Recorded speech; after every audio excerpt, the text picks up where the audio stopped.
خوش آمدید۔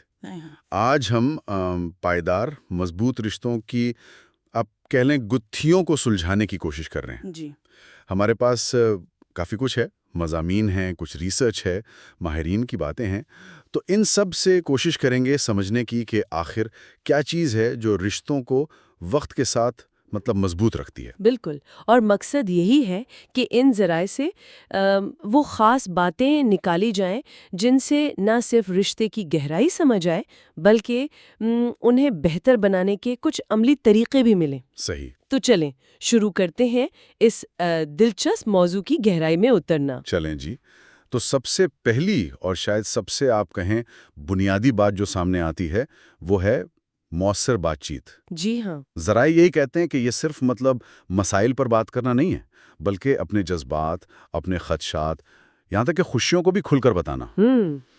اور اتنا ہی ضروری ہے کہ دوسرے کی بات کو واقعی توجہ سے، ہمدردی سے سنا جائے۔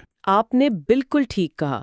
یہی کھلی اور آپ کہہ لیں ایماندارانہ بات چیت جو ہے نا، یہ اصل میں باہمی اعتماد کی بنیاد بنتی ہے۔ اعتماد کی۔ صحیح جی۔ اور اعتماد جیسا کہ کئی جگہ واضح کیا گیا ہے، یہ صرف وفاداری کا نام نہیں ہے۔ اچھا۔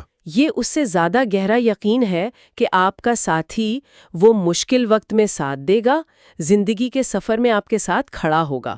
ایک طرح کا محفوظ ہونے کا احساس آپ کہہ لیں۔ یہ اعتماد والی بات بہت بہت اہم لگ رہی ہے۔ اچھا، اسی سے جڑی ایک اور دلچسپ چیز کمزوری یا جسے ولنریبلٹی کہتے ہیں، اس کا بھی ذکر ملتا ہے۔ کچھ ماہرین تو جیسے برینی براؤن کا کام ہے، وہ اس سے کمزوری کے بجائے ہمت کہتے ہیں۔ کیا یہ واقعی اتنا ضروری ہے؟ یہ بہت ہی اہم نکتہ ہے۔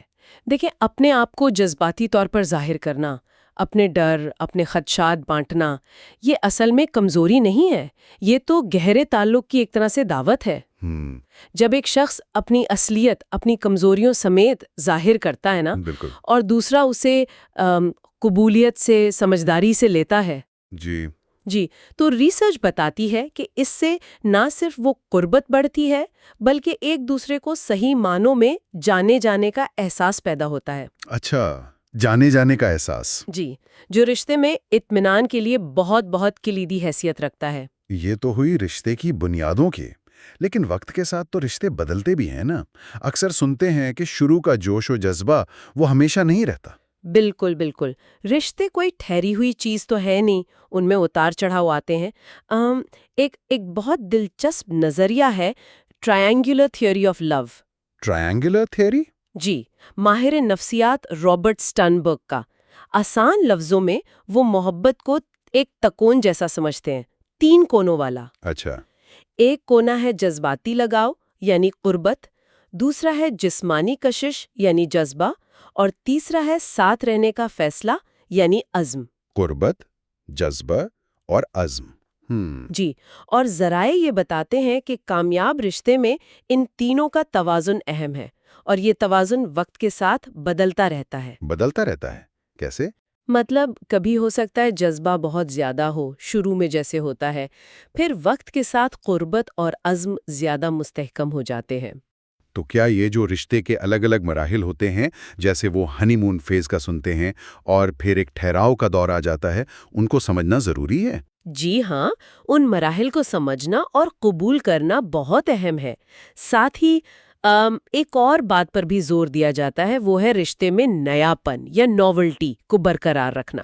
نیا پن مطلب یہ کہ ساتھ مل کر نئی چیزیں سیکھنا، کوئی نیا مشغلہ اپنانا، کہیں نئی جگہ جانا، نئے تجربات کرنا، تاکہ تعلق میں وہ تازگی اور دلچسپی بنی رہے، وہ ایک جیسی روٹین سے بچا رہے۔ یہ اچھی بات ہے۔ اچھا، ایک اور لفظ جو بار بار سننے میں آتا ہے وہ ہے مطابقت، کمپیٹیبلٹی۔ کیا اس کا مطلب صرف یہ ہے کہ دونوں کو ایک ہی فلم پسند ہو یا ایک ہی طرح کا کھانا اچھا لگتا ہو؟ نہیں، یہ اس سے کئی زیادہ گہری چیز ہے۔ اچھا۔ جو بنیادی اقدار ہیں زندگی کی، ان کا ملنا، زندگی کے جو بڑے مقاصد ہیں ان میں اتفاق ہونا، اور ایک دوسرے کی جذباتی ضروریات کو سمجھنا اور پورا کرنا، یہ سب شامل ہیں۔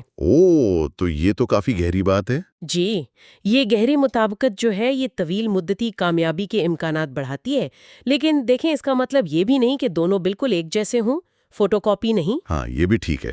ایک دوسرے کی انفرادیت کا احترام کرنا اور یہ ماننا کہ لوگ وقت کے ساتھ بدلتے ہیں، اس تبدیلی کو قبول کرنے کے لیے تیار رہنا یہ بھی اتنا ہی اہم ہے۔ بالکل۔ اچھا، اور جب مسائل پیدا ہوں، ظاہر ہے اختلاف تو ہوں گی، لڑائی جھگڑے، ان سے کیسے نمٹا جائے؟ یہ تو ناگزیر ہے۔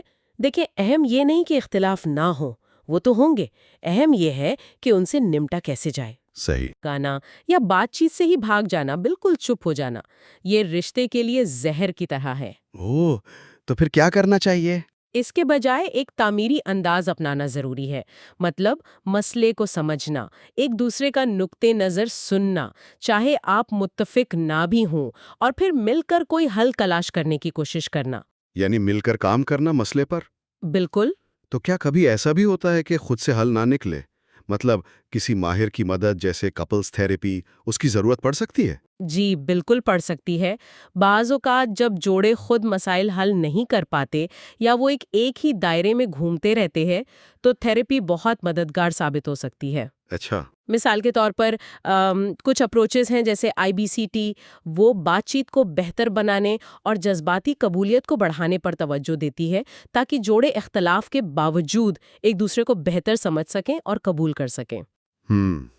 یہ جو کافی معلوماتی رہا، تو اگر ہم آج کی ساری گفتگو کا نچوڑ نکالیں تو ایسا لگتا ہے کہ پائیدار رشتوں کے لیے کھلی بات چیت، جی گہرا اعتماد، بالکل، ایک دوسرے کے لیے ہمدردی، وہ کمزوری دکھانے کی ہمت، جی بنیادی مطابقت، اور وقت کے ساتھ جو تبدیلیاں آتی ہیں ان کو سمجھنا اور ان سے نمٹنے کی صلاحیت، یہ سب بہت ضروری ہیں۔ آپ نے بالکل ٹھیک خلاصہ کیا، بہترین۔ اور یہ سب چیزیں یہ یاد رکھنا ضروری ہیں